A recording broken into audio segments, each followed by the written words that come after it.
Hello, friends, and welcome to episode 9 of Stories from the Remnant. As always, we have two special guests here today. I'm your host, Brother Tanner, here with... I'm Brother Jeremy. And I'm Brother James. I'm Sister Ashley. And we hope you enjoyed this episode. And as always, please like, follow, and share, and get this podcast out there.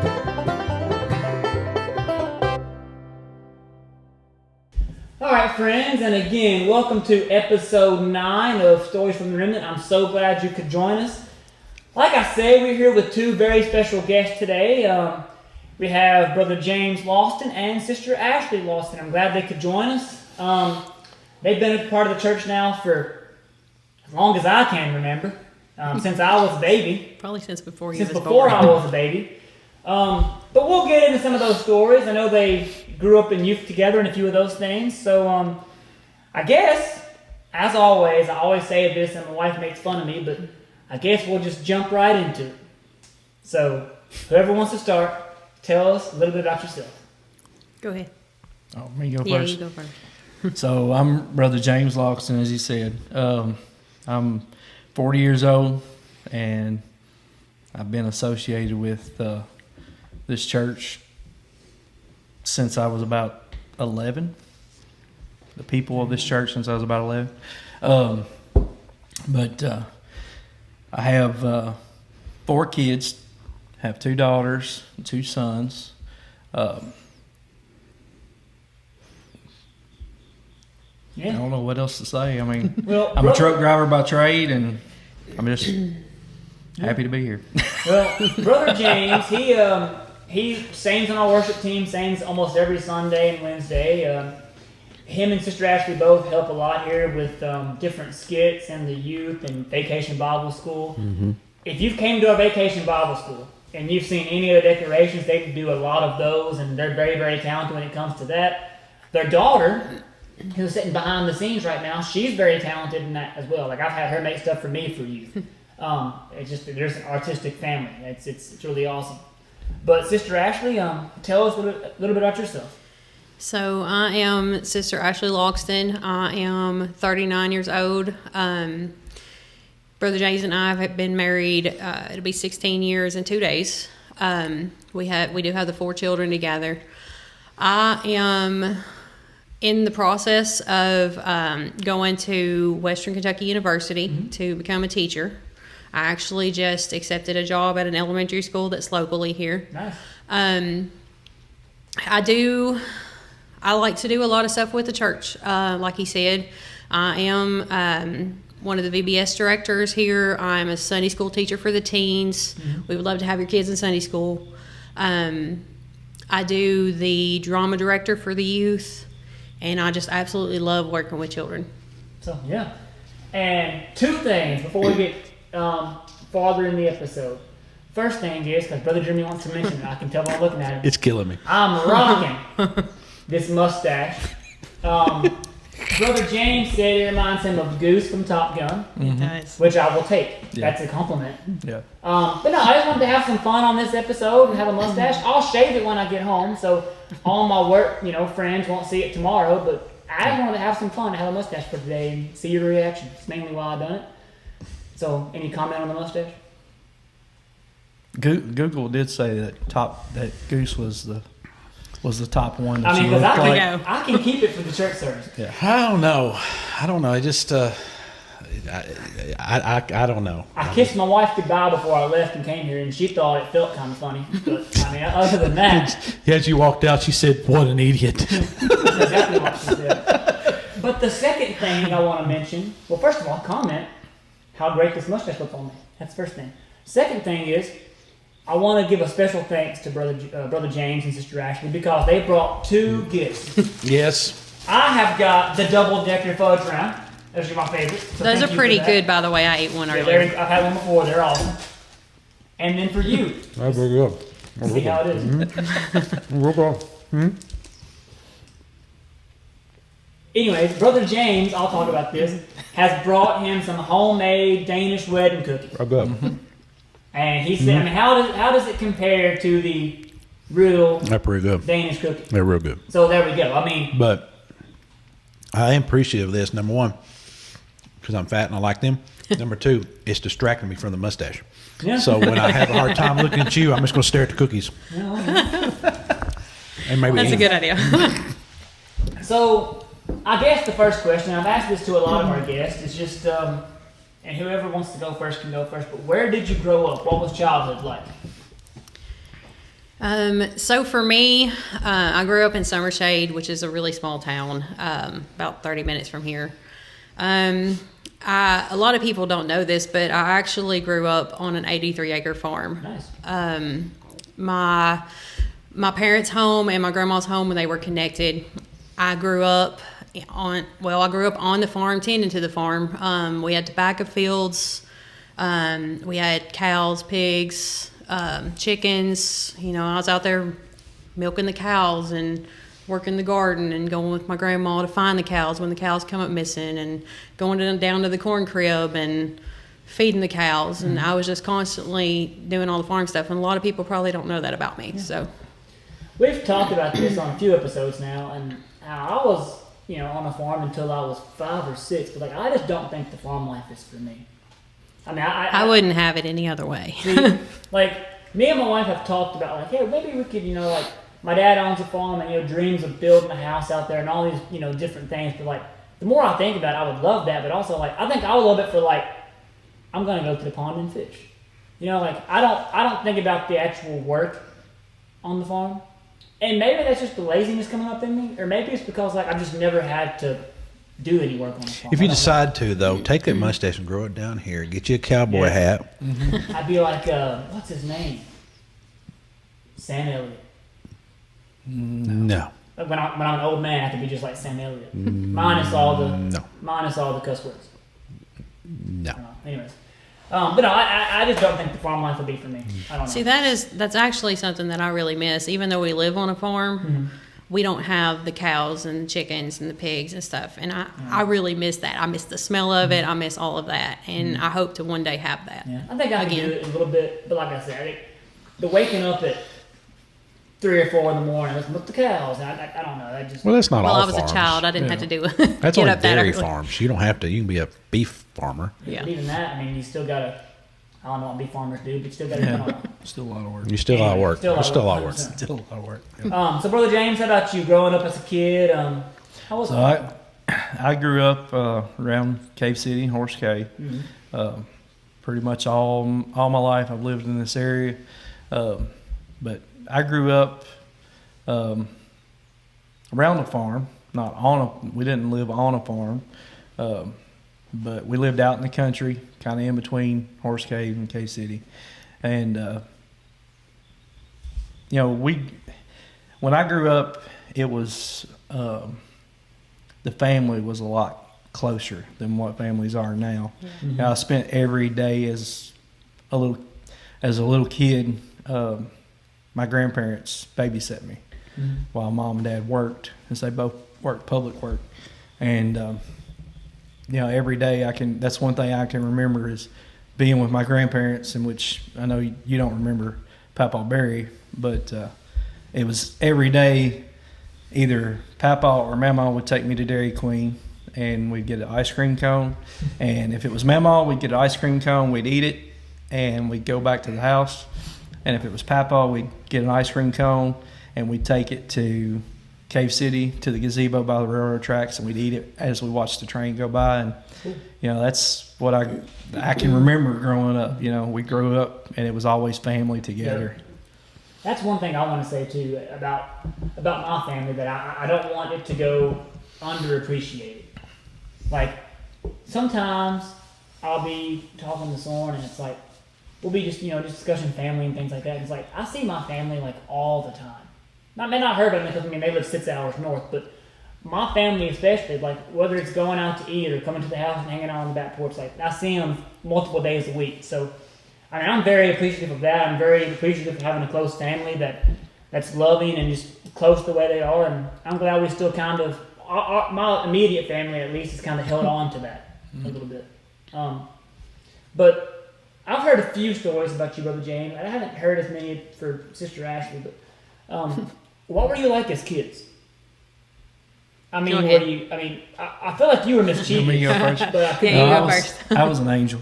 That's not what I've heard. That's not what I know. Tell about the time that you decided you was going to play miniature golf and they lost you forever at Gatlinburg. I don't remember that. Oh, okay. Yeah. Okay. I've not even heard that story. I've heard the story enough. I can tell it myself. we went as a family. It was all the cousins and aunts and uncles, and we went to the Smokies, and I don't remember how long we were there. It was quite a few days, but we kind of separated in Gatlinburg, and some of When he the says we, he means he. some of the women no. He wanted Some to of say. the women went to go up the mountain, and they never made it up the mountain because the car battery died. You can ask your nanny about that one. But anyway, we stayed. Actually, it was me and Alan and your dad.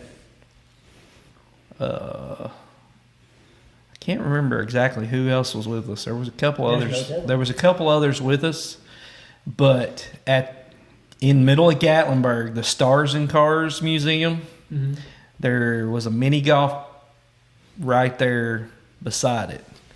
I don't know if it's still there, but it was like they were right together, and we were sitting out there waiting, and I told them, I said, I'm going to go right here and play mini golf. We were sitting right in front of it, and they were all like, okay. But then when everybody got back, they were like, well, we don't know where he's at. Oh no. So I did tell them that I was going. See how old? But I think there was a big. But all these years I heard that story, and I always thought it was the miniature golf that's down there next to Earthquake that has the Indiana Jones figurine. It's still there. No. Every time I've seen that from years and years and years, because I've been in family for 27, 28 years, I've heard a story about James Raymond. Thought about that. I've thought every time I see it, I think of James Raymond at hole number 6, about 8 or 9 years old, and everybody's calling police and National Guard finding him. He's just putting away. No, they didn't. See, here's the thing. I've been with him almost 17 years, and I don't even remember that story. I don't think you've ever told me that story. I mean, it wasn't a big deal to me. I told him He where was I going was. for He's told far. a He lot didn't of care. stories. I've never heard that I one. told them where I was going, and they said it was okay. So, and they were right out in front. I think there's some kind of I think it's like a seafood place or something right there, a little restaurant that's right there beside it. The Stars and Cars I know is still there. They got all the Yeah, movie Stars and Cars. cars. There's no miniature and golf there, no. the miniature golf that was there, it was associated something along those lines because the only thing that I really remember about it was this was when the Bush's baked beans and the dog first started, and they actually had an animatronic Bush's baked beans dog that they used for some of the shots in the commercials, and that was displayed in the mini golf. I actually am disappointed after I heard the story is that I won't ever look at that golf course the same. The one's still there. I know that I obviously. So I thought that was when he was gone. I know that I obviously wasn't around for any of these trips, but was this the same Gatlinburg Pitching Forge trip that my dad and I think it was Sister Felicia rode the slingshot? Mm-hmm. Okay, I've heard that story too. Yes. Yeah. Yeah, my dad said he would never do it again, but my dad, it's surprised. Whenever my dad told me the story about riding the slingshot, it just surprised me because I can't see Sister Felicia guy. won't ride to 10 Lizzies right now. I think it was Sister Felicia, was it not? I believe him and Felicia rode it together, and then Christy and I think it was Christy and Alan, I don't think it was Renee. No, he wasn't. Yeah, Maybe. my dad's not It was. that. I believe it was Christy and Alan that rode it together. There was two of them that rode it, and they actually back then they had a camera, and you actually could buy a VHS tape after you got done. But maybe that's why Sister Felicia doesn't write anything now. The maybe. last thing she ever rode was with my dad. I think that's right. It might have been your dad and Christy. I remember. I think it was Christy and Alan that rode it together. I've heard the story. I wanted to say it was Felicia. I could be wrong. But anyways, it just shocked me when I heard that story because I can't picture him or Sister Felicia riding the slingshot. I don't know. But we've heard about what you were like as kids and all these different things. But were you both raised in church? Was that a thing that was common back in the day? So, my family, I have an older brother and an older sister, and they are quite a bit older than me, and they were not raised in church. I'm not sure why my parents started going to church whenever I was younger, but they did take me to church. We went to Coral Hill Church of God for several years. I was raised in church. They took me to Sunday school. But whenever Slick Rock was being built, I remember we would pass by there all the time. And I remember my mom always saying, when that church gets built, that's where I'm going. And we did. I was probably about 11 years old, which James is a little bit, Brother James is a little bit older than me, but 1 year. 1 year, 1 whole year. But we started going to that church, and I'm sitting here today. Yeah. So, How about you, Brother James? I was raised in church. I can remember going to church whenever I was real little. Going to those all-night church services and laying on the old wood benches and falling asleep and them waking me up when it was over. So, yeah. I've been in church my whole life. And I've asked this question to a few people. I mean, it wasn't on the list, but you just said it and it reminded me. I'm just curious to hear because obviously I don't want to say a lot younger, but I mean, I'm younger than you, all of you. So, what was church like back then? How was it different from your aspect? So one thing that sticks out in my mind, church back then, whenever people talk about old time church, I remember going to the church whenever I was younger, the church we went to all the time. We didn't have, outhouses and all that stuff, but we had the wood pews and we did have air conditioning, we did have heat. But I specifically remember people talk about old time church. There was a little church on the hill. It's in Horse Cave. They call it Dump Hill. It used to be the city dump up there. But there was a little church up there, and my Grandpa Barry, and Brother Bobby Neal. I can remember them preaching there whenever I was little. And this little church had a wood stove that they heated with. It had the old wood benches that were like slats. They weren't even solid bottoms. So whenever I fall asleep on it, I have the marks on my cheek. But, I can remember, that real old timey church, and it didn't have bathrooms. Yeah.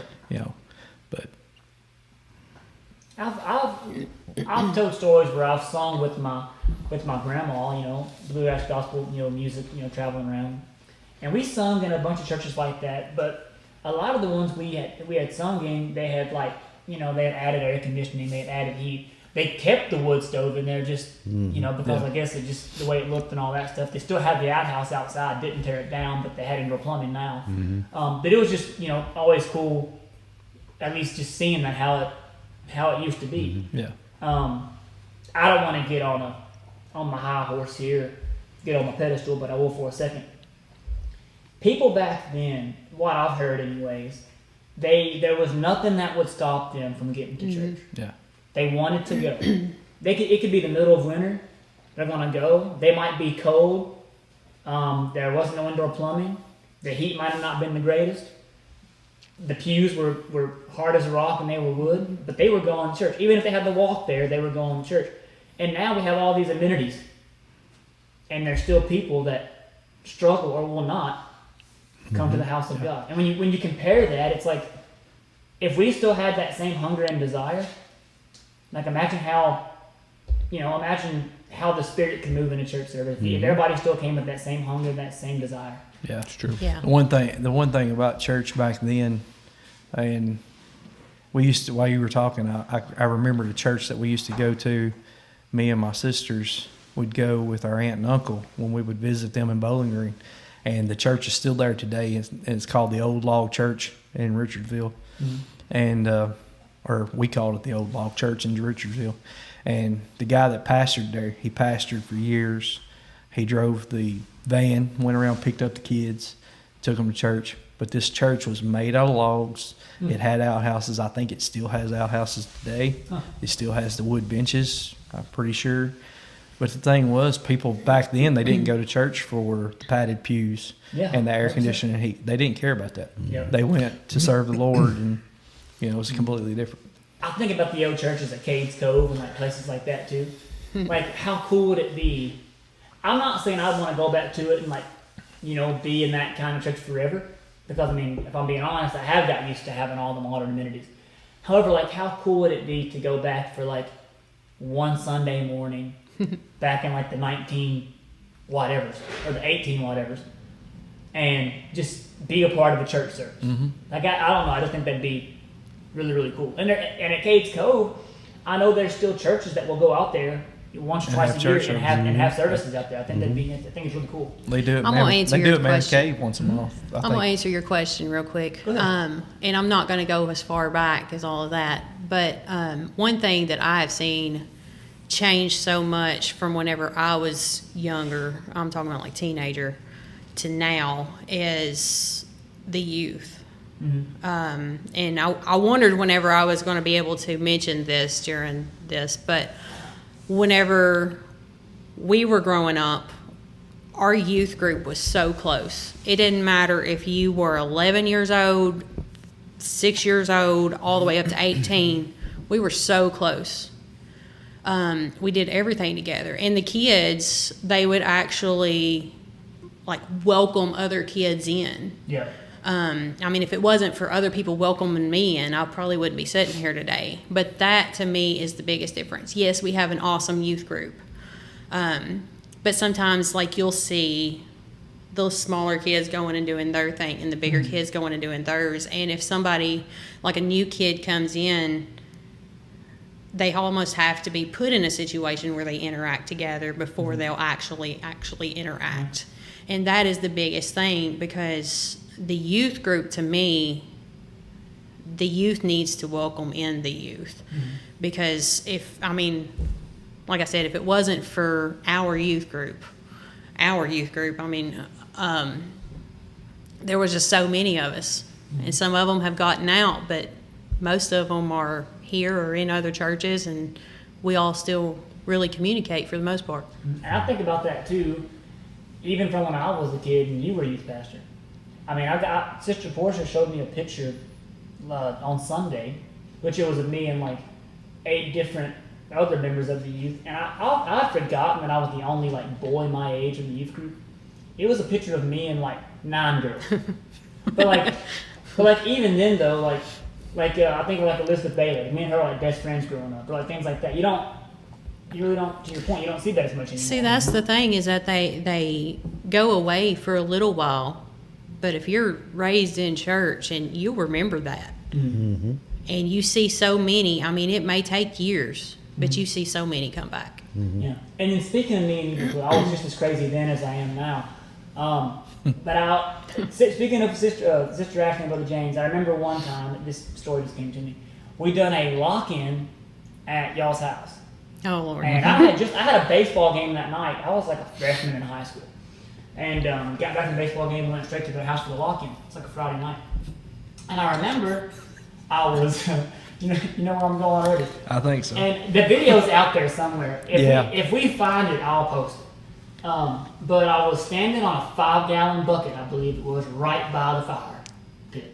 Oh, I remember this now. Yeah. And I was singing a song about how the devil's going to burn in hell. Yeah, he was making it up. As he went. I think Alan had, the pastor at the time, Alan Harper, he had written it somehow during the message, and I was just kind of like, I mean, I don't want to say mocking him, but like, me and him joke all the time, and still do sometimes, but I was kind of mocking him, and I was on top of the 5-gallon bucket singing this song, really clapping my hands. I was getting down, and the bucket comes flying out from under me, and next thing I know, I'm flying towards the fire pit. Yep. And I don't know, I think I might have I didn't like get burnt or anything, but like, it was Yeah, I think you kind of went over top of it, and Yeah, your leg kind of caught. It was his idea. it was a dangerous, I mean, it could have been bad. We were having Bible study around the fire pit, and that kind of ended it. And the Bible study was over. Yeah, that didn't. But yeah, anyway. That So I was thinking about having a Bible study around the fire at our house for this fall with my teenage class. Don't invite We are me. not inviting Brother Tanner. If we do, just don't have any buckets. Yeah, don't invite me. I think the buckets were meant to set on and not stand on and have fun. But before we get into some of our more serious questions, so we got some questions for the couples, like I've asked everybody. How did you two meet? Well, we met in youth group. There you go. It's kind of funny you were talking about that, and I was sitting here thinking, Brother Jeremy's just a little bit older than me, not a whole lot, but he was still a part of the youth group when you were a part of the youth group, when you were like 2. Yeah, I mean, I guess you would have been like. Because back 17, 18. then it didn't matter your age. It was you were part of the youth group. We done everything together, like Sister Ashley said. But we were in youth group, and whenever they come to church, when they started coming to the church there, if I'm not mistaken, right after y'all started coming to church there, we had a lock-in. Yeah, I'm pretty sure we did. And I'm pretty sure, just knowing our youth, that somebody probably went up and personally invited her to stay. And that's the thing go about me. Brother James told how he was as a kid. As a child, I was very reserved and very, very quiet. And I've kind of opened up a little bit over the years, but I'm still if you know me, I'm still really quiet. And I almost, I guess this is a downfall to me, but I almost have to be asked to do something, or I won't just volunteer for it, unless it's something I'm really confident in. But a lot of times I won't openly volunteer. I like to be asked. So here's a fun one. Who was interested first, and who made the first move? Go ahead. You want me to answer that one? You can answer part of it. So back to church youth group. And when I said I'm a year older than her, I started church at 11. She started at at Slick 11, Rock. so I was 12. And I remember when she first come to church, I guess I'd have to say I was the first one interested, because the first time I saw her, I thought, oh my goodness. At 12 years old. She is gorgeous. Which, I mean, you're at the age. Yeah, it's a good age. That you Changed think, a lot over the years. that you think, most girls are good looking, but man, when she walked in, it was like when Cinderella walked down the staircase. Yeah, it was like, wow. But Sister Ray says that about me all the time. I've heard it. As soon as I walk in, she's like, boy, he's good looking. But I thought she was way made that out up. of my league. See, go ahead with what you was going to say real quick. I thought she was way out of my league. Why? Tell them why. Huh? Tell them why. She seemed real prissy. And whenever you found out how I was, tell them. What? Uh-oh. I am not prissy. No, she's not prissy. What was your first impression, Sister Ashley? My first impression of James Raymond, I thought he was very outgoing, and I thought that he knew his Bible really well. But I thought he was very arrogant. Oh. Shots fired in the park. I would have to say that I did not, even in our youth group, as close as we was, he's probably, and maybe he was shy to talk to me, I don't know. But he was one of the few She was out of my league. that I talked to very often. So I never did really, really get to know him on a personal level. So all I seen was, I thought he was kind of full of himself. But in saying that, I don't know where that came from. years went on and we got to the storefront, and which he had been out of church for a good while at that time. But I was still coming, and he came. Maybe he had been coming for a couple weeks or something. But there was that little hallway back, not really a hallway, but from the sanctuary into like the fellowship hall in the back. And I was going to the fellowship hall, and there was a crowd of people. I was going back there, and then he was coming into the sanctuary. And whenever I had seen him that day or the week before or whatever, I thought, man, he has really changed. And I think he had sung or something, and his personality had even I felt like it had changed without talking to him. But in us crossing paths, I said, I'm going to say something to him. So on my way to the fellowship hall, I said something to him, and he completely shrugged me off and kept going. I was like, well, I guess he's still arrogant. Wow. So I don't remember that. Wow. I don't remember that. You know, not remembering, that's something an arrogant person would say. I don't remember that. No, so one quick story before we get into be thinking about your pet peeves for each other. Oh, I got that. But one quick story. I heard you say James Raymond. His name is James Raymond. And every time I hear his name, first and middle name together, I think of Brayla Embry. Mm-hmm. And here's why I do. Because that's his niece. And for the longest time, I love the story. She did not know his name was James Raymond. Right. She thought his name was Jame, Jame, Jame Draymond. Yep. Draymond. James So one Draymond. time, I think it was Brother Randy that said James Raymond, and she heard it for the first time and said, wait a second. I thought his name was Jame Draymond. And I thought that was funny. I don't know. I just love that story. Yep. So, I've asked every couple of this. We've had some crazy ones. What's your pet peeves about each other?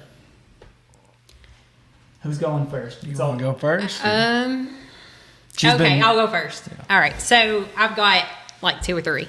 Oh, gosh. One of them is that, okay, so I have long hair. Sometimes he likes my long hair, sometimes he doesn't. Whenever we are laying in bed together, a lot of times I've got my back turned toward him and he's got his arm laid over me and my hair will get up in his face. And he will go, wherever it's at, he'll go, Gosh. I just want to smack him every time he does that. To clarify, it doesn't get in my face; it gets in my nose. Yeah, I bet. Yeah, that's one of them. The other one has kind of been, I'm going to use this as an example. Oh Lord! Pretend that this is a bowl We have or props. ice cream. I know where this is going. I have a spoon. If he is eating something and he is completely done eating I something, know where you're going. he's got to get that last little bit. Okay. They get it. He will go over and over and over until every little bit of it's gone. Sorry for your ears out there, but Sorry. I I'm could- sorry. I could see how that could be annoying. Let's- I get it. I'm fat. You gotta get every last drop. It's good to the last drop. Oh man. If it's not, if the food, it's not just ice cream. It's everything. If it's good, I will scrape every bit of it off. I'm licking this bag when it's done. I'm turning it inside out and licking it. So if I don't Let's- scrape the plate, Eat I the didn't bag. like it too much. I don't know what to get the bag. Make But it sick. how about you, Brother James? What you got? So I've got I don't know where he's going with this. I've got 2, and one of them I've got to tell a little quick story. But so one of them is whenever I'm looking for something and I can't find it, I'll ask her, "Have you seen this?" "No, I don't know what you're talking about." And then I'll say, "Well, I put it right here." "I don't know what you're talking about. I don't know what you're talking about." And then I explain to her what I'm talking about. I'll describe whatever it is I'm looking for, and she'll be like, "Oh yeah, I put that here." Yeah. I get it. And she knows. I know she knows. That's And just most a of the wife time thing. it has to do. Most of the time it has to do with the tool. And she worked at Lowe's, and she worked in tools quite a bit. Yeah, so, So I know she knows what I'm talking about. yeah. Don't take his side. Yeah. But no, the other one, so whenever you ask us about being on the podcast, I knew this question was going to come up because you asked everybody. And I was like, what are my pet peeves? Like, and honestly, I thought about her hair getting in my face. I think she does it on purpose. But anyway, the one thing I thought. And the one thing that come to my mind was no matter what, anytime I drive her vehicle, it has to have gas in it. Yeah. She has the only vehicle in this world that only needs gas when I drive. I've been there. But what made me think of this was just the other day. She called me. I was at work, and I was getting close to being finished and being able to leave. I didn't say you had being to ready leave. to leave. And she called me, and she said the vehicle will not start. So the new Ford Explorer we got is push button start. She told me, she said, I went to the coffee shop, and I'll make this real quick. She said, I went to the coffee shop, and I left Alyssa sitting in the vehicle. I went in to get my coffee. I come back out, and it said manual restart required. She said, so I pushed the button, and she said it just turned over and turned over and turned over, and it wouldn't start. Mm-hmm. It's like, okay. So I started Googling because I know nothing about these new vehicles. I started Googling, and everything I seen kept saying the battery. So she tells me, she says she's going to have somebody come pick her up, take her home, and then when I get home from work, we can go over there. And I said, well, you're not parked on the courthouse side of the square. So you're going to get towed, or you're going to get a ticket for parking there too long. Mm-hmm. So I'm going to leave work. So I leave work. I come up there, and on the way up there, I'm thinking, she said she parked the car with Alyssa in it, and it was running. So sometime between her going in and coming out, it had to have shut off. So I asked her, I said, was the car not running when you come out? Did it die? She said, I don't know. It just said manual restart required. And she said, out of habit, I just hit the button. So then I asked Alyssa, while you were sitting here, did the car die? And of course, she's sitting there on her phone. So she didn't even realize that the car had went off because the power is still running and it had the air still blowing. So I'm like, it had to have shut off. So I get there and I tell her, I'm going to jump it. And if it starts, I'll know it's a battery. So I get there and I'm thinking, I'm just going to see what it does first. So I get in it, I push the button, and it cranks and cranks and cranks and stops. It says manual restart required. And I hit the OK button to get rid of that. And then it says 38 miles to empty. And I'm thinking, you're parked here in front of the creamery on the Glasgow Square, facing downhill. Downhill. It said I had 39 miles left, though. But all the gas run to the front of the tank, so it didn't have no gas in it. Oh, well. Ain't got no gas. Ain't got no gas in it. Mm-hmm. Man. But I put 2 gallon gas in and I went up, got a 2 gallon jug, put 2 gallon gas in it. It fired right up. And I followed her to the gas station. I get it. To the gas pump, and I got out and I said, do you need me to show you how to do that? And that's when the pet peeve hit me. I always have to put gas in the vehicle. So this next part, before we get into our Tanner's top 3 and our Jeremy's Gone But Not Forgotten, we've got a gym update and then we'll end it with our closing. But well, Tanner, you didn't ask us.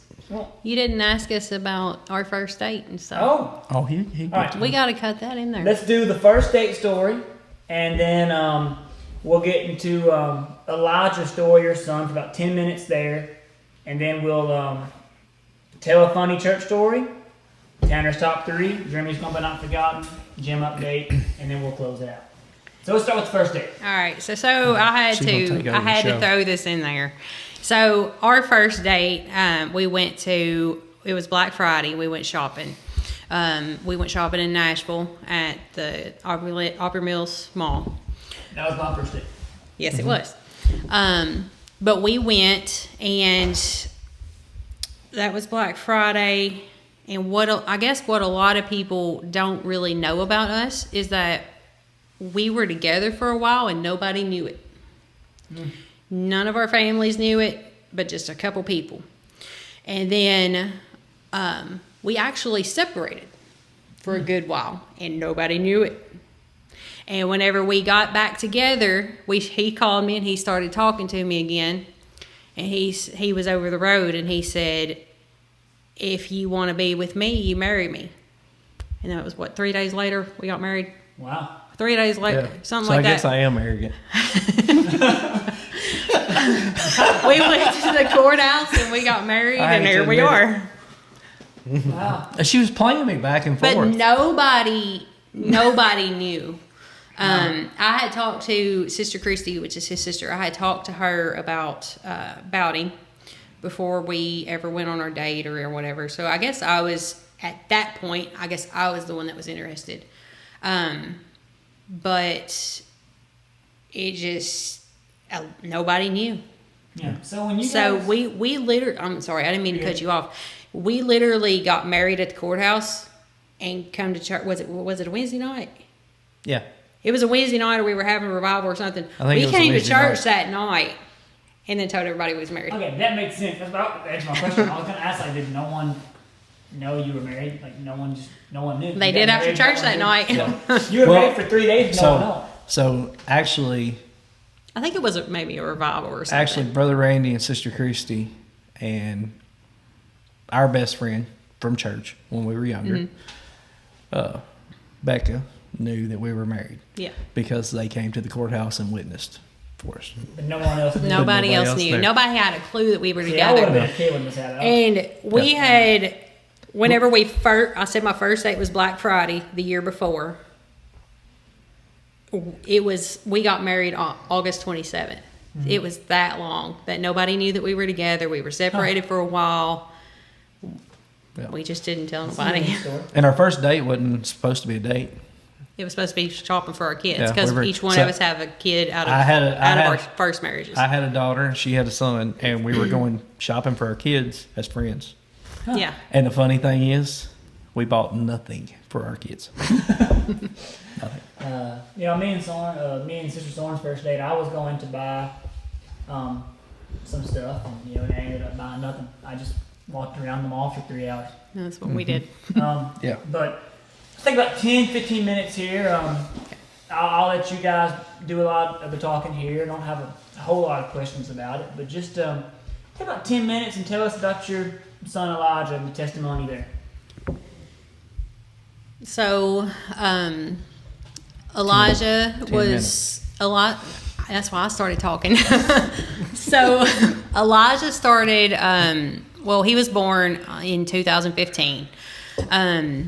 In the summer of 2021, he was 6 years old. He had just turned 6 years old, and he started having a lot of neck problems. His neck was real stiff all the time. We thought he had done something to it. So I took him to the doctor. I took him to his pediatrician.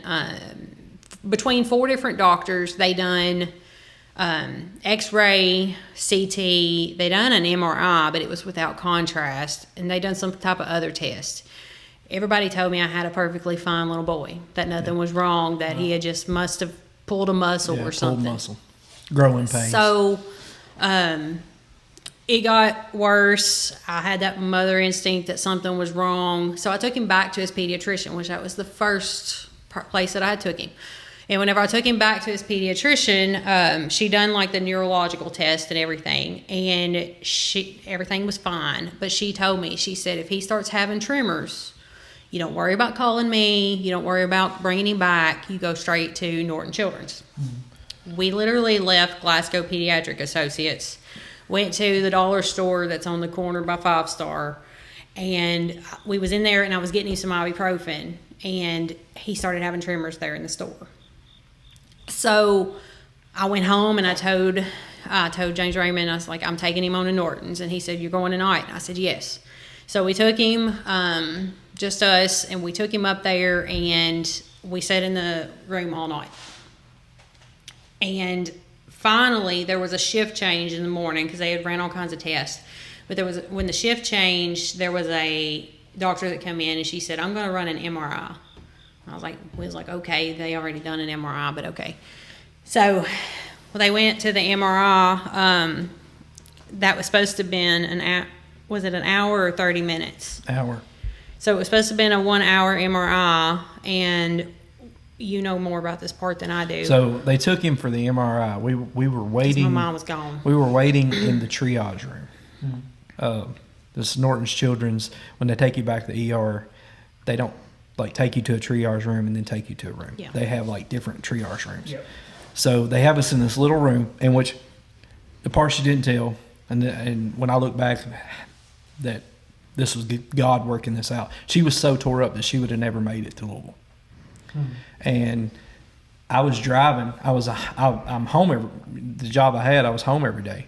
But a lot of times I wouldn't get home till 6, 7 o'clock at night. And just so happened that day I had a second load that I was supposed to take. And just out of the blue, like this never happened then, it got canceled. Yeah. It's not going. And they said, well, we have nothing else for you to do. You can either hang around and get some time in, or you can go home. I was like, well, I'll go home.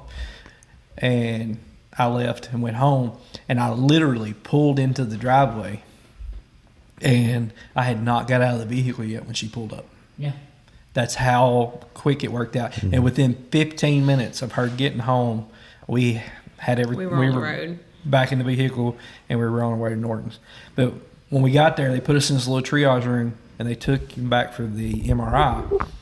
So when they took him for the MRI, they moved us. They said it's going to be a while, so they moved us to another room, a bigger room, because I was trying to sleep in the chair. They moved us in another room, and it had like a fold-down cot on the wall. So I folded it down, and I told her, I said, I'm going to get some sleep while he's doing his MRI. So I laid down, and I went to sleep. She went with them to the MRI because they had to sedate him, and they told her to wait in the little room. They told us that only one of us could go with him. So we were separated at that point. She went with him, and they done the sedation in the little room and left her waiting there. Well, then the nurse come in, and she started talking to me like the doctor had come in and started telling me what was going on. And she said, oh, they haven't come in and talked to you? I said, no.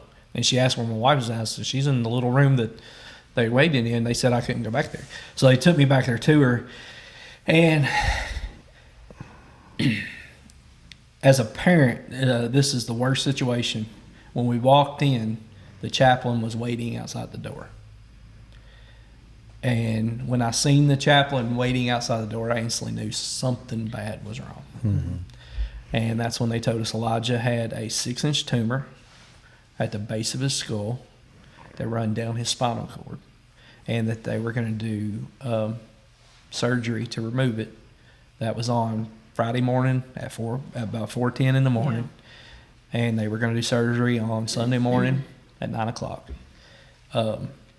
Or it was at 7 o'clock. It ended up being at 9 o'clock. Yeah. But they were going to do surgery to remove it. And they give us the surgeon. She went around the whole hospital asking everybody in the hospital. That's my child. About Dr. Gump. Yep. And shout out to Dr. Gump.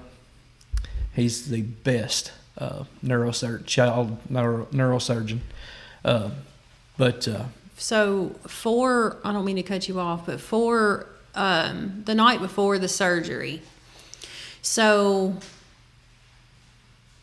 I pray over everything. So the night before surgery, it was getting dusty dark, and I told him, I said, I'm gonna go for a walk. So I went up. We were actually in an overflow at Norton's at that time, not at Norton Children's. So I went up to the top of the roof of the garage, and I was praying. There wasn't nobody up there. If there was, I didn't care, and I didn't know where they was at. But I was praying.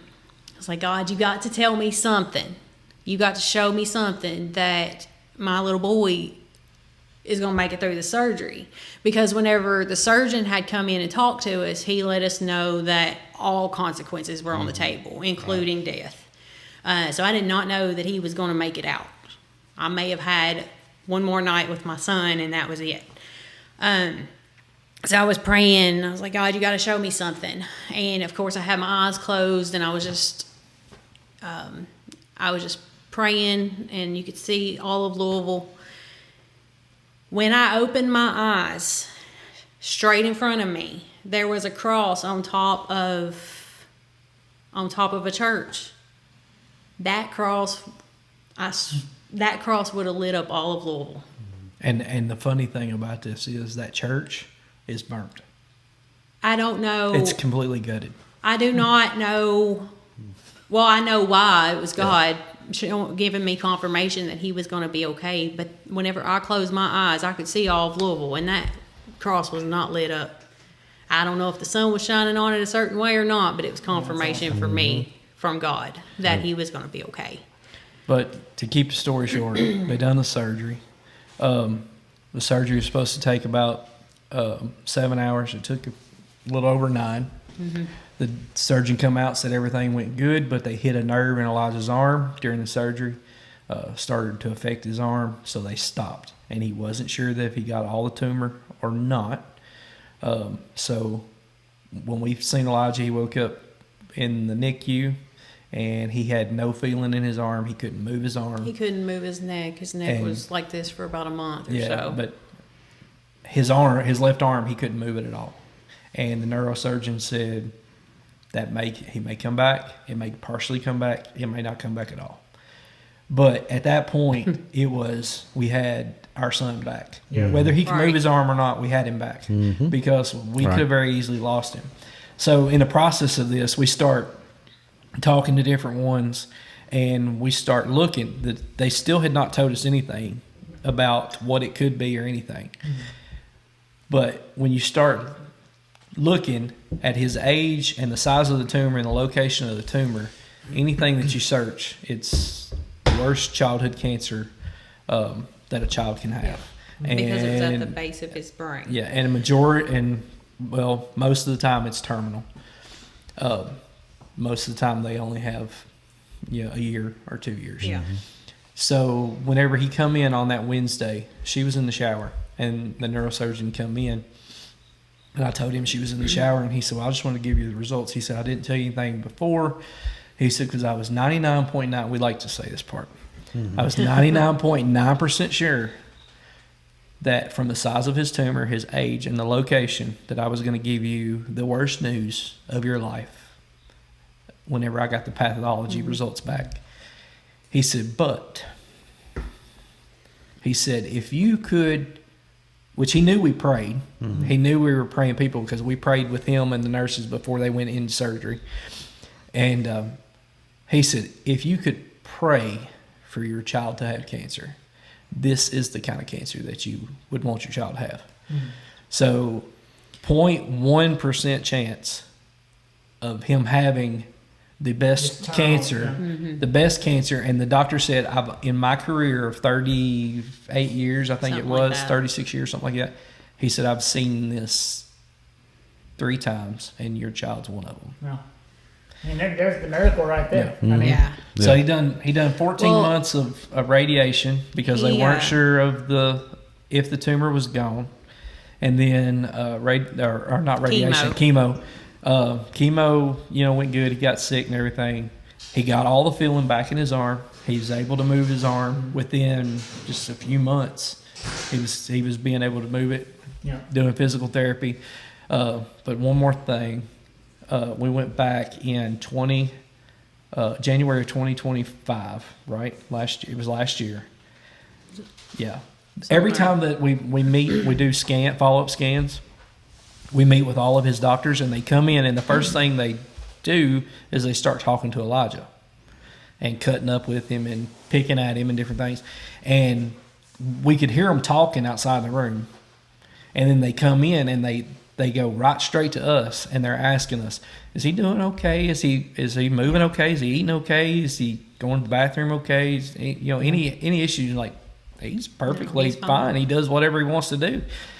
And they told the neurosurgeon again, he said, we've spent 45 minutes going over his scans. It was a very long visit. And he said, we don't understand how he can walk, how he can talk, how he can feed himself, how he can control his kidneys and all this, because he has a hole in his spinal cord.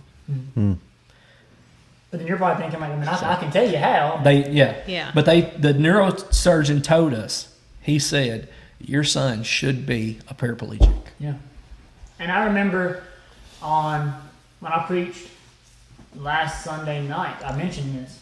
It's like we have all these different miracles and all these different things in our church that I feel like sometimes we're guilty of, like, not that we forget, but like we pray for all these miracles to happen. Like, we have all these examples of miracles that have happened in our church. Oh yeah. And it was just so awesome. I pointed that out. Where, like, he shouldn't even be walking. I had him run to the door to show everybody. Yeah. But So, whenever he, we was told what exactly it was, whenever the biopsy come back, we was talking to the surgeon, and he was telling me what it was, and that it was benign. And you hear benign and you're like, well, it's That's not the first cancer. thing that I said was I looked at the surgeon and I said, so it's not cancer. And he said, oh, it's cancer. But it was because it was such a rare thing that it can come back. The tumor that Elijah ended up having, it was so rare that it can come back. But if But it the ever thing come back, about it it, would come back in the same the thing place. about it is that we went through all this time, from 2021 up until probably about sometime last year. I would say my son had cancer, and I will still advocate for children with cancer, and I'll do that forever. But I kept saying cancer. I kept saying tumor. But the thing about it is that I really seen a big difference whenever I started thanking God that he brought him through, thanking him that it was benign, not calling it cancer, not calling it tumor. They say now that they don't know if it's tumor or scar tissue. There is some remnants there, but we don't know what it is. And I'm to the point that I believe now that it's just scar tissue. Mm-hmm.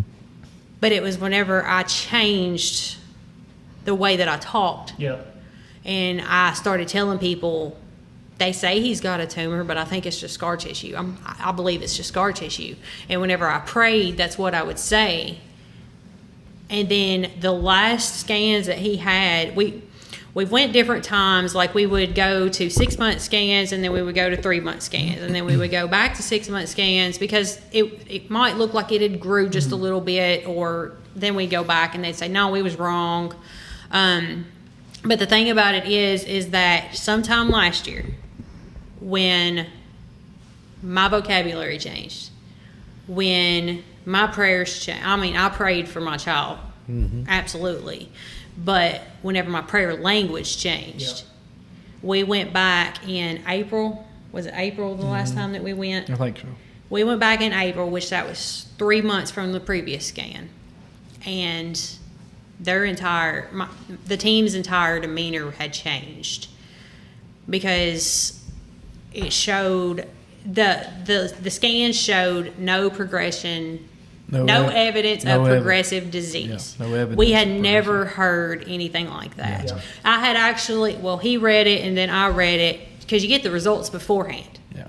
before you go see the team. And whenever I read that, I was literally shaking. Yeah. And Because I knew how good God was, When you and have I knew He had healed. when you him have completely. when you have a child with any type of childhood cancer, and they have to go through scans and checking with me, we've met numerous families through this journey of kids with childhood cancer, different types. And the one thing when they're doing scans that everybody longs to hear, because it means it's not there, is no evidence of found. disease. Yeah. And So, yeah, yeah. So 10 minutes. I just want to encourage people that it's your language. Yeah. If you have something going on, don't say, well, I'm having a bad day, or don't say, I think it's going to end up like this. I've been hurting for so long, it's going to end up bad. You speak life into the situations. You speak life into your health. You speak life into your marriage. You speak life into your church, because it's the negative thoughts that really hurt the situation. Yeah. And you have scripture that plainly says it. Yeah. Life and death is in the power of the tongue. Yes. So how you speak over your life, what you using scripture out of context here probably, but what you reap is kind of what you sow. I mean, you put in, you speak life, and even see life. even in your finances, like he'll start talking about the bill sometimes, and I'll tell him, I'm like, God's never let us down before. He's not going to let us down now. That's right. It's true. So anyways, a lot of perfect way to end it. I know it's hard to fit a story like that in 15 minutes. Good Sorry. testimony. It's Lots a of great love. testimony. Oh yeah. What's I wanted almost 6 to, years? I wanted to include it because there might be somebody watching that's going through a similar testimony, or Right. even anything in their life. It's proof that God still performs miracles, God still works, and if you pray and you're looking for a miracle and seeking a miracle, and if you speak life, Yeah. you know, God still performs miracles today. It wasn't just something that happened 2,000 years ago. It happens now too. Right. Yep. So, a few more segments. So we got our funny church stories, and then we'll get into our favorite segments, of course. Well, my favorite segments anyways. But each one of you give us one funny church story from, Okay. from any time in your church history. I guess All you'd right. call Go it. ahead. Since episode 1, I have had this Here we go. because you mentioned it Mentioned it. Oh, in episode 1. But I have got to clarify the story. I messed it up. No, you didn't mess it up. Okay. When you were talking about the preacher that preaches with his eyes closed. Oh, So, what Brother Tanner didn't know was I was running the sound at this time. And I was sitting back there, and when you're running the sound, you see everybody in the congregation. And you tend to notice who notices what first, who hears the preacher mess up first. You know, you'll see them make their comments and stuff. So I noticed who noticed the fly down first, and it was not the preacher. But it was one of our deacon's wives. And she noticed it, and she leans over to her husband, which was a deacon at the time, and says, "Do something." what do you do? There's nothing you can do. She says, "Do something," and I'm sitting up here in the sound booth thinking, "What what's he supposed to do?" So the preacher's preaching. He has his eyes closed, so he has no clue opens his what's eyes. going on. He never opens his eyes.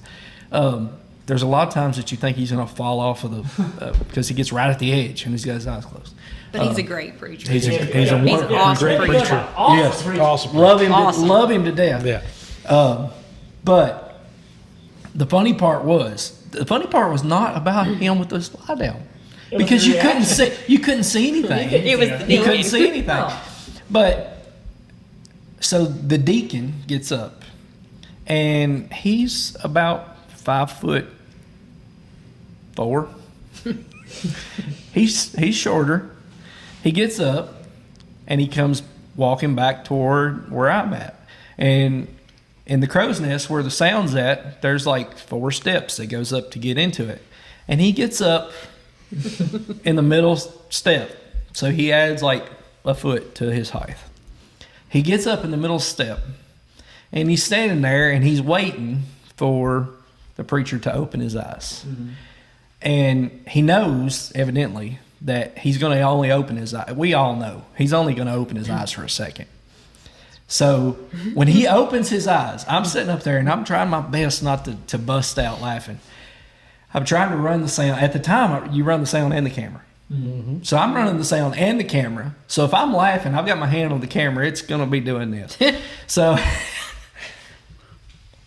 whenever he opens his eyes, real quick, the little short deacon, he jumps up and down doing this. And then I got to stand up. Yeah, go He ahead. jumps up, down doing this, and then he goes, He's trying to warn him, like, yes, and it worked because he realized that he was trying to tell him his fly was down. So he sat down on the edge of we had an altar at the time. And we had the wooden altar instead of the part that jutted out. He sat down on the altar, and he finished the whole rest of his sermon sitting down on the altar. oh wow. I don't remember that part. I just remember the fly Yes. coming down. And, But if he's watching and he knows who he is, we love you to death. yeah, we do. Yeah. Yeah, we definitely do. We love you to death. Sister Ashley, how about you? So I went back and forth about saying whether I was going to say this or not, but I guess the funniest thing that I can remember would have to be one of the times whenever I was on stage. I was in the choir for a while, or the worship team, and I was in the worship team for a good while. So this could be anybody. So no, I'm not going to name any names or throw anybody under the bus, but she in between songs, she looks over at me and she says, she I looks didn't- over I and did she not think whispers she and was she gonna tell this says, one. "My underwear is rolling down on the stage." so, so I don't know if I should have told. I don't know that I should have told that, but I thought that was the funniest. You might thing have to ever. edit that one out. Oh my god. If you had to edit it, it's okay. No, it's fine. No. But at the time, we had a very We had a lot. We had of like people 15 in our people in the team. worship team You at the can time. go back and watch old videos on our YouTube Yes. from this time, and there was a lot of people on the stage at that point. But Yeah. yeah, wow. I did not think she was going to tell that. I thought she was I'm going to sorry. tell. I thought she was going to tell the one. I said I went from back and forth. a couple weeks ago. Okay, the one from a couple weeks ago, I'll tell that Oh, one she in case did? you do have to edit it.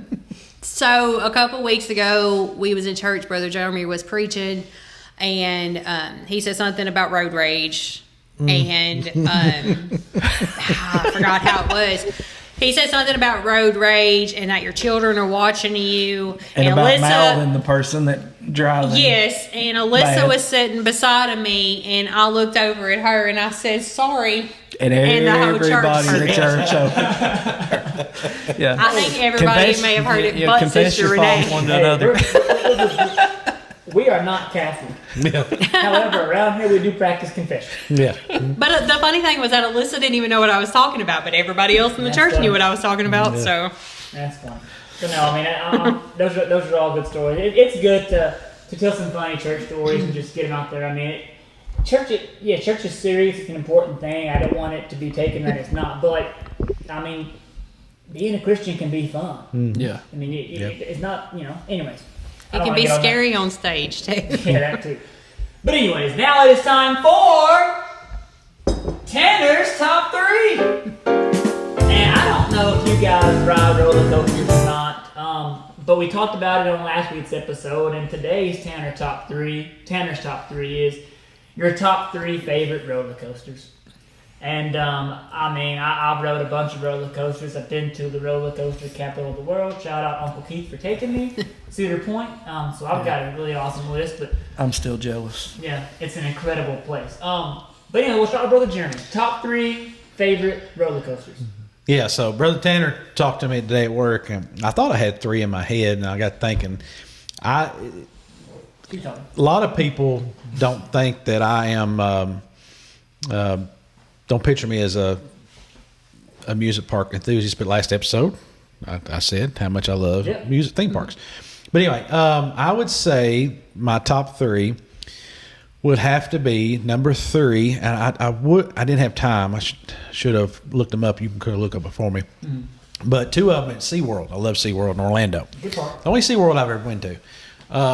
Number 3 would have to be I think it's the Surfers, where you stand up, kind of on your feet, and it's the roller coaster. It's a newer one they have. That's number 3. Number 2 is the newest one that I've rode. I think they've built one since I've been there, and that is the new Penguin Trek. That is phenomenal. That's more of a kid's ride, right? New. It's Yeah, I guess it's a I'm not launch thinking- coaster. I think I'm thinking about what used to be there, or maybe it's still there, where you have a little thing, you go and it opens up at the end, you see the penguins. It's not that. No, That's- they revamped that Is whole that area. Atlantis? Yeah, they No. don't have that anymore. Oh, see, it's that. No, circle. this is a roller coaster. It's I think come out 2024, 2025. Gotcha. So it's pretty awesome. That's my number 2. And number 1, I was going to do Manta Manta's good. at SeaWorld, but this one, my mom was, and maybe that's where I got it from. Anybody knows my mom, she was about 5'1", 5'2", maybe. And even at, when she passed away at 62, she passed away in June. She was at a theme park with us in October. She loved them. There was not a ride. I don't care, the biggest, baddest one at Cedar Point, Yeah, she would have got on that's it. the costume. At 62, yes. The thrill, more thrill, The better. the better. That's awesome. Hardcore. I don't know it. I don't think there's a ride that she said no. She wrote everything, and nobody can picture because she was so small and quiet, loved. But we rode this ride. I had a chance to go with her in October before she passed away, and to Universal Studios and Islands of Adventure, and she loved it so much she rode it twice. and I've not been back, but it's going to be hard. But it's the Harry Potter one that you're on a motorcycle. Oh my Yeah. gosh, That's pretty fun. It's awesome, right? That is awesome. That's Fun really ride. fun. That's my number one favorite ride. Emotional because of her, and but it's a phenomenal ride. It's you can either get on a motorcycle, or get in the cart next to it. Yeah. I love that ride. That's my number one. There you go. Brother James, top 3 favorite roller So, coasters. kind of funny. I knew your mom liked roller coasters because when we were in youth group in Slick Rock, we went to Six Flags. No, we went to Kentucky Kingdom, Oh yeah, well, Six and Flags. I Kentucky. rode the wooden roller coaster, Thunder Run, with your dad. And then I don't remember where your mom was at the time, but then she come around and wanted to ride it, but we had already rode it, and I was like, I'll ride it with you. So I rode it with your mom and your dad. See, Dad won't ride nothing. And as quiet as she is, she has got a set of lungs on her in a roller coaster. I remember Love that trip, and I remember her riding every She'd day. ride That's everything. But no, my top 3, I come up with these really fast. I love roller coasters. I can't really ride them now because as I'm older, I get sick. Motion sickness, but Like Renee, the motion. Yeah, Renee. motion sickness. I'll take a pill though and get right on. Yeah. But as soon when you sent the questions to us and I seen that, I had them like that. Number 3 was kind of a toss up, so I guess I'd have to do like you and do an honorable mention. The used to be chain at Kentucky Kingdom, the one that you stood up on. And it had like a bicycle seat, the big tall green one that they took out. They did, yeah. Whenever Six Flags sold it. I do remember But that that vaguely. one and Flight of Fear at Kings Island, the launch coaster, would have to be tied for number 3. Number 2 would have to be the Screaming Delta Demon. at The Scream of Opryland. Delta Demon. Oh, yeah. Yes. That was my gone, Brian forgotten. Not really a roller coaster like anything else. It was kind of, what do they call them? Luge? Yeah, it's Yeah. Yeah. It's not even on You, track. you go up a hill and like when you go over, you go into like a tube. That's cool. Half a tube. Yeah. But that would be my number 2. And number 1 would have to be the Wabash Cannonball. Wow. Because I was 3 years old. I remember this. Like, it's surprising at 40 years old, I can remember, almost 41 years old. I can remember when I was 3 years old.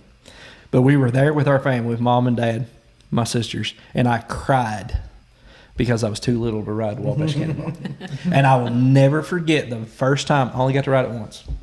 The first time I got to ride it was just like 2 years before they closed. Wow. That was the first time I got to ride it, and I was like, that's the best roller coaster ever. Like, I can still remember the corkscrew at the end of it. You just kind of come straight down. Yeah. Sister Ashley. So, I'll get on roller coasters, and I like roller coasters, but I'm not like crazy over roller coasters. And the older I got, the more or less crazy that I was. But I guess for number 3 would probably have to be, you said it last night, Chaos. Chaos. Is that at Kentucky? Opryland. Opryland? Yeah, it was at Opryland. The indoor roller coaster. That was the first roller It was in the coaster that I dark. had ever rode. Yeah, it was in the dark with all the neon lights. So that would have to be my number 3 because I guess since it was my first one, I really, really remember it, and I thought it was just amazing. And my second one would have to be the Son of the Beast at Kings Island. I loved it. Yeah. I love wooden roller coasters. I don't know if it's the beating you half to death or what. It beat you half to death. But not I there. like that one It's because not there anymore. it goes back in the woods. It's the I think Beast, that's I why I like Son it of the so Beast. much. The Beast is, yeah. For number 1 would have to be what did you call it? The one that started with Manta. the M. Manta. Manta That's at SeaWorld. SeaWorld. That's a good ride. Yeah, it's good. I rode Underrated. that. I was probably about 18, 19 years old. We went to SeaWorld with my parents, and I rode that one time. And I don't remember a whole lot about it, but I remember really loving it. And I remember getting to the very top. I guess it was that first hill, and it just seemed like you could see everything. It's not, It was the view that got yeah. me. It's not a super tall ride. But you can see I guess everything where because it's placed, flat. You can see the whole park. Yeah, because Yeah. it kind of sits up. It kind of sits On like a hill. up on a or hill something. there. It's Yeah. a great ride. I couldn't remember the name of it, but that whenever you Manta. said that, I was like, "That's it." So That's what's going to be my number 1 until I remember the it was pretty awesome. parts. So none of these 3 have been to Cedar Point. No. No, But I know a lot of the rides. I could do Carpet a bag. top. I could do a top 25, and every Cedar Point roller coaster would be on the list because we rode most of them that day, all the main ones. And you got the tallest, the fastest. Whenever they put a roller coaster at Cedar Point, they put it there to break a record. Mm-hmm. But I mean, it's tough. I mean, a bunch of honorable mentions. I mean, Top Thrill Dragster 2. It's an honorable mention. Only because it's kind of boring. It goes up and down, but it's still an awesome ride. Siren's Curse, honorable mention.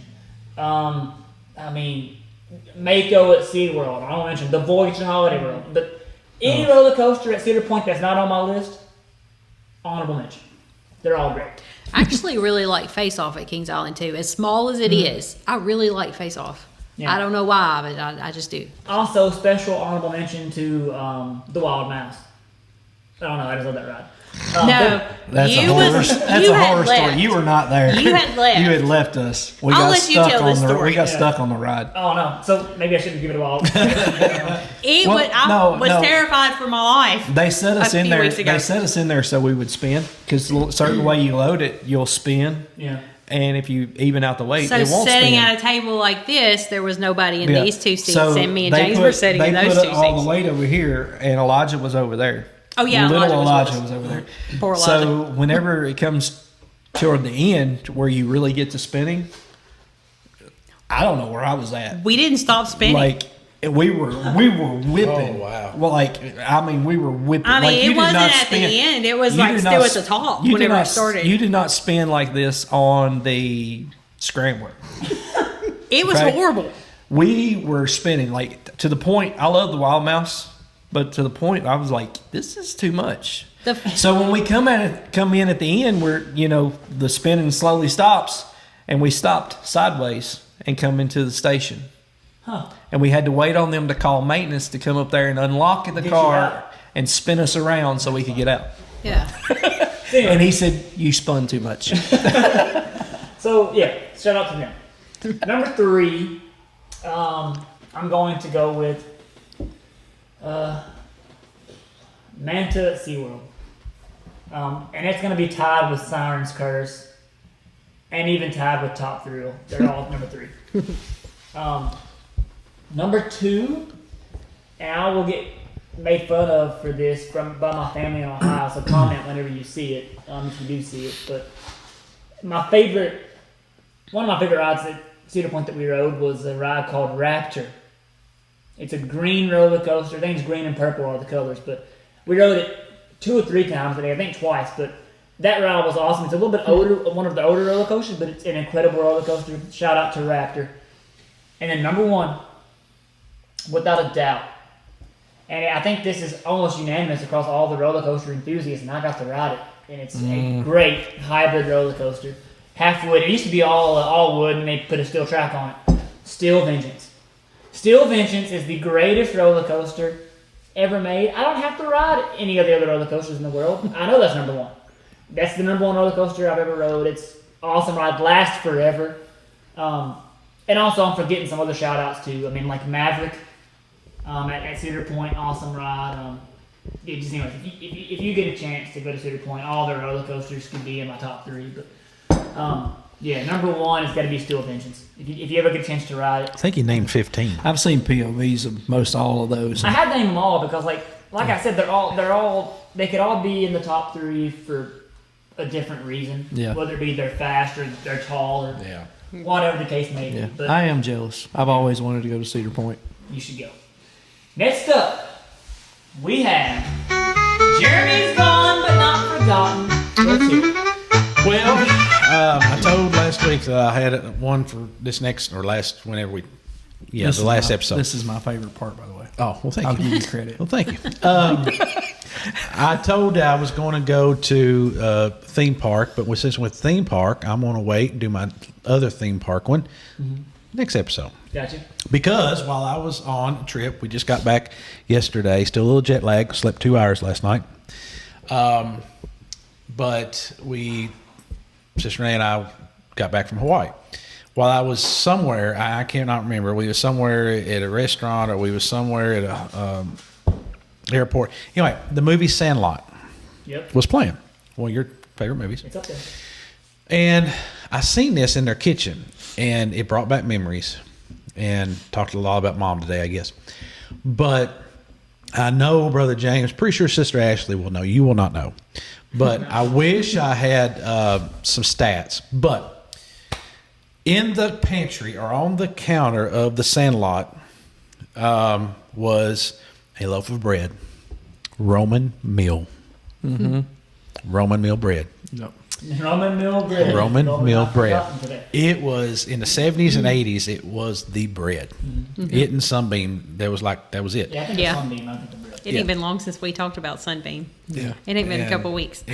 But Mom, we grew up on Roman meal bread, and flour. I did look up some flours. It's not made no more. Yeah. That's why it's gone, but not forgotten. And it was a pretty good bread because it's the only option we had.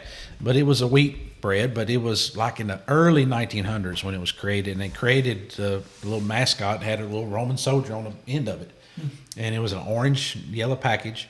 And do you know what? You know? Mm-hmm. Yeah. Yeah, I know what you're talking about. But I seen them say like, oh, that's gone from forgotten. So I started looking it up while I was there. And I knew I hadn't seen it in a long, long time. And it's been a long, long time since they made it. I mean, several Did you years. look it up? Yes. When did they stop making? Yes. He don't remember. You know? No. I'm old. I'll look it up. I'll post a picture of the Roman But meal yeah, bread. do you know it? Do you know what I'm talking about? It may have actually been in the early 90s. I think so because it said I did look up and it said Flowers Bakery Yeah. distributed bought from the people who founded it or created it, bought rights to it, and they made it for a while. Yeah. It was either late 90s or early 2000s. It's been a while. I've not It's seen been- it for a long time. But it was huge in the 70s and 80s. Yeah. Or even before. I can the 60s. remember it in the I can remember in like around 94, around in that Yeah, time. so I can Rob remember Warren. it. Yeah, I don't even remember if it was any good. I just know it was on the counter. It was what the bread. It's wheat. I'm not a wheat bread. Yeah. Obviously, I'm not a wheat bread person. But when it come to wheat bread, that was it. Because you don't. When we was growing up, you went to the bread aisle. There was three varieties, and that was it. I mean, they didn't have all this stuff now. Fancy stuff. Yeah. Yeah. Yeah, Yeah. there was no. I remember the Roman meals. Yeah. We I always remember had it too. Sunbeam, but Yeah, I remember Roman We meals. grew up on something, but Yeah. I don't know what it is. I don't know if Dad liked it or Mom liked it, but Roman meal bread, and then we transitioned. yeah, it was like an orangish, clear Yes, cellophane. yes. I'll find a picture. Like I said. Oh yeah, you find a picture. Yeah, I had it. I had it, but yeah. So yeah, next for our next segment, we've not done this for the past few episodes because we know we've been working on some different things, but we have seen some progress here for our gymnasium. So Brother Jeremy's going to give us a quick gym update. We are super, super excited. So this last week, we, I say we, I didn't do none of it, but we was able to get the pad poured, the plumbing, roughed in plumbing, what they call roughed in plumbing, all the stick plumbing had been done. Gravel had been sorted and all that stuff, but the pad is officially poured. I walked on it. It is nice. They've done a wonderful job. Brother Troy and them done a Yes. wonderful job. It's really looks good. So yeah, that is huge. Getting that pad poured. I'm happy to say we are right on budget. Actually under budget a little bit. So praise the Lord on that. $200 or $300, but I will take it. Hey, And we are going to be ordering trusses nice. this week. It will be a while before they can get them built, but we're going to pay an order. So there will be some walls constructed pretty soon, and then it's looking good. We're hoping that at least by end of September, 1st October, we'll be under roof, Nice. Lord willing. So once that happens, it'll be pretty good. Mm-hmm. Well, I'm super excited about the gymnasium and all the different things that I'm going to be a part of that. It's going to be just a great ministry to the community, and I'm just looking forward to seeing it. It's going to be awesome. On a note, I did have to look it up. Go ahead. Some stats here on the Roman meal bread. I hope somebody out there knows what I'm talking about. I'm glad they do. It was discontinued widely in the U.S. in 2015, 2017, so it hadn't been that long. Yeah, so I thought it was earlier. I thought than it that. was earlier than that because I So hadn't. maybe I have seen it. If you seen the picture, you would remember it. That's the picture. Okay, maybe I do remember seeing it. Yeah, I mean it was huge. I'm talking 50s and 60s. See, I mean I it was. don't eat wheat bread. I never It was did. well, I don't either. Clearly, it was created in 1912 in Washington, So that's and 400 years. yeah, it was. Shout out to Roman Mills Brew. Yeah, well, not no more. They gone, but not forgotten. I forgot. So that's been it for our podcast and all the segments. We get into a quick closing like we always do. And I've been doing this. I had Brother James and Sister Ashley send us their favorite scripture as he enjoys another Danish wedding cookie. I'll eat my fudge round on the way home. But first up, Sister Ashley, she sent me her scripture. Proverbs 3:13 has always been my favorite scripture, and I didn't look that up. So can you quote it, Sister Ashley? It goes something along the lines of happy is the person that getteth wisdom and happy is the person that getteth understanding. Gotcha. And so for me, I guess that would be my favorite scripture because like I've kind of struggled my whole life with I've struggled a lot with depression. I've struggled a lot with anxiety. And God has brought me so far away from that. But for me, I guess that scripture kind of stuck out because happy is the person that getteth wisdom. Happy is the person that getteth understanding. Mm-hmm. And you get wisdom and you get understanding by reading God's word. That's right. When I was 11 years old, my mom bought me a parallel Bible. It was King James on one side, and it was a translation that was a little easier for me to understand, but they were parallel. Yeah. I was 11. I made it my point at 11 years old, and I was very quiet and very reserved growing up, so I was kind of off to myself a lot. I made it a point to read that Bible, at least a verse of it, not a verse, but a chapter each night. I read that whole Bible. Yeah. Now, did I understand everything at 11? No. But over the years, me reading that's what really instilled who I am today. So, Scripture, I mean, the Word of God is alive. It's not just a book. It's instilled things into me, and if I get that wisdom, if I understand it, then I understand that true happiness only comes from God. Yep. So I guess that's why that's my favorite scripture. 100%. It's so simple, and a lot of people probably don't even know that verse. Yeah. But I know it exists. There's a lot of good verses in Proverbs. Yeah. For sure. A lot of wisdom there. And then Brother James, Matthew 10:22, which says, "And you will be hated by all for my name's sake, but the one who endures to the end will be saved." And I read that, and that's one of my favorite verses as well, is you're going to go through things in life. Yep. Especially as Christians, we're going to be fought against, we're going to be battled against. You know, the Bible speaks of that. But you just have faith and trust in God, and do as He would have you do. Just trust in Him and lean on Him when things are seeming like they're going bad or things seem low.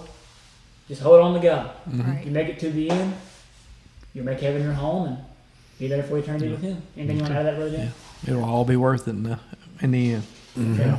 Yep. The Christian people are one of the most it seems like when you look at things around the world, Christian people are one of the most hated people now, and that's sad to say. But if you just hold on to God, it'll all be worth it. That's right. You know, and none of that. You know, no matter if people hate you for what you believe, you know, it's going to be worth it in the end. You know, you're going to find out that it was all worth it. Yep. You know, they may not. We pray that they do, but So, I mean, for all the Christians out there, I mean, just take that as a word of encouragement. You know, you'll make it. Right. Just hold on to God, keep trusting in Him, don't lose your faith, and I can't wait to spend eternity with you.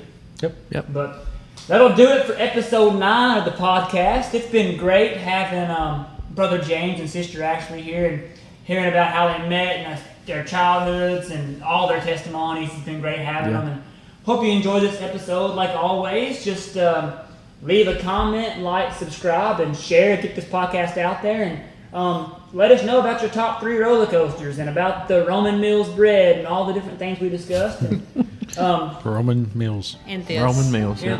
And this. and the don't mustache. forget Let the us know how you yeah, feel don't about the forget the mustache. That is gone but not forgotten. I might not shave it. Yeah. But anyways, I think this has turned into your Cedar Point podcast, the longest one yet.